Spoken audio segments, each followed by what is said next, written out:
ટૂંકમાં કહું તો સત્સંગ કરવાથી માનવને સહજમાં મુક્તિ મળી જાય છે.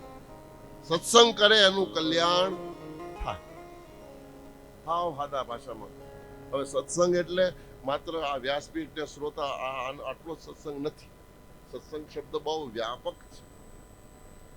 કોઈ પણ રીતે ભગવાનની સાથે જોડાઈ જવું, આ બધો સત્સંગ.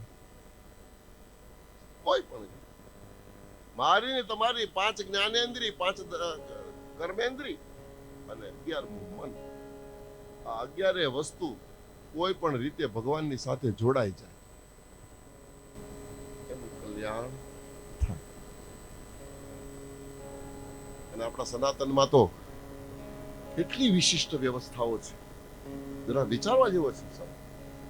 સનાતન શબ્દ પુરાતનોનો પુરાતન એ તો છે જ, પણ સનાતન એટલે વ્યાપક પણ છે.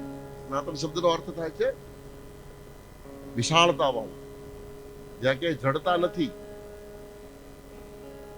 અને હાવાદી ભાષામાં કહું તો આપણને ચોઈસ આપવામાં આવી છે, ઓપ્શનો આપ્યા છે. આ ગમે તો આ કરો, આ ગમે તો આ કરો, આ ગમે તો આ કરો. શ્રવણમ કીર્તનમ વિષ્ણુ સ્મરણમ પાદ સેવનમ અર્ચનમ વંદનમ દાસ્યમ સખ્યમ આત્મનિવેદનમ. 9 ભક્તિ બતાવી છે. શ્રવણમાં રુચિ હોય તો સાંભળો, રુચિ નથી કોઈ વાંધો નહીં, કીર્તનમ કીર્તન કરો. કીર્તનમાં ઇન્ટરેસ્ટ નથી, નો પ્રોબ્લેમ. સ્મરણમ, ઘરના ખૂણામાં બેહીને ગૌમુખીમાં હાથ નાખીને રામ રામ રામ રામ લખી લે, એ પણ સત્સંગ જ છે. શ્રવણમ કીર્તનમ વિષ્ણુ સ્મરણમ પાદ સેવનમ, અને એમાંય રુચિ ના હોય તો ભગવાનની નાની મૂર્તિ ઘરમાં લઈ આવે અને એની રોજ સેવા કરે, એની રોજ પૂજા કરે. પાદ અર્ચન, અર્ચનમ વંદનમ. પણ હૃદયમાં એ કાંઈ ન આવડે, એમાં પણ ક્યાંય રુચિ ના હોય તો હૃદયમાં એવો ભાવ લાવ, દાસ્ય ભાવ, કે હું ભગવાનનો દાસ છું, મારો માલિક ભગવાન છે. ઈ જ મને સવારે ઉઠાડે છે, ઈ જ હું જ્યારે જમું છું એનું બધું પાચન કરે છે, ઈ જ પાછો બપોરે ભૂખ લગાડે છે, ઈ જ પાછો બપોર પછી પચાવી દે છે, ઈ જ પાછો રાતે ભૂખ લગાડે, ઈ જ પાછો રાતે મને ઊંઘ આપે, અને ઈ જ પાછો સવારે તાજો માજો કરીને ઉઠાડે. અને આ હકીકત છે. આમાં કઈ આ બધું કોણ કરે છે? પડે પડે મારો ને તમારો આ કારભાર કોણ કરે છે?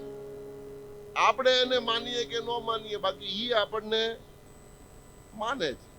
અને ઈ જેથી માનતો બંધ થાય તેથી આપણા હગાવાલા ભેગા થાય, લાડવા કેદી કરવા એ નક્કી થાય.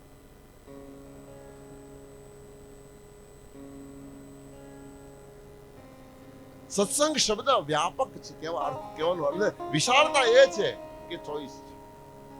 2400 અવતારો છે. ભગવાન શિવના તો અસંખ્ય કોટી અવતારો છે.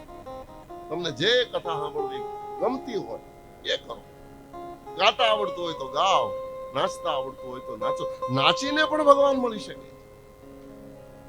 મીરાએ શું કીધું?